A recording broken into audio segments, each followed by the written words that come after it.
Système D présente la ligne 9. La ligne 9 se joue à 2 joueurs. L'attribution de la première casse se fait par tirage au sort.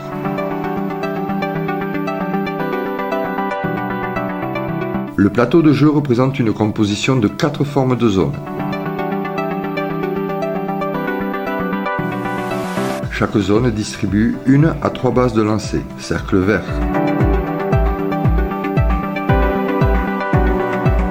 Les zones de casse se situent en périphérie du plateau et proposent 3 bases de lancer.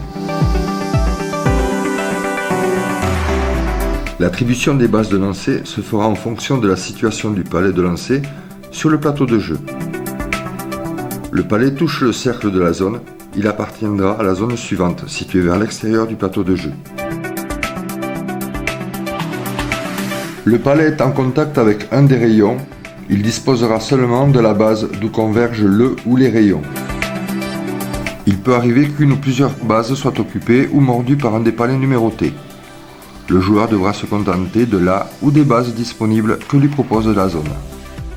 Si toutes les bases de la zone sont occupées, le joueur relancera de sa zone de casse.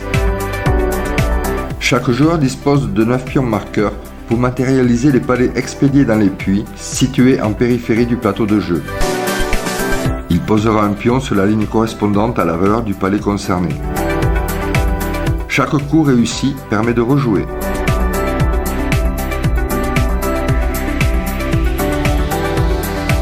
L'utilisation du compteur entre en ligne de compte qu'à partir de la deuxième casse, ou deuxième manche, priorité à la progression de la ligne 9. Le joueur ne pourra utiliser son compteur score que lorsqu'un palais numéroté sera expédié dans un puits pour la deuxième fois. Le joueur pourra alors soustraire la valeur du palais au crédit de son compteur. Pour gagner, le joueur doit arriver exactement à 0. S'il dépasse, il repart pour un crédit de 15 points. Dans le cours du jeu, le joueur envoie le palais de lancer dans un puits. Il se verra pénalisé d'un crédit de plus 5 points qu'il additionnera à son counter score. Si le palais de lancer est accompagné par un palais numéroté, ce sera la valeur du palais qui s'ajoutera au crédit de son compteur.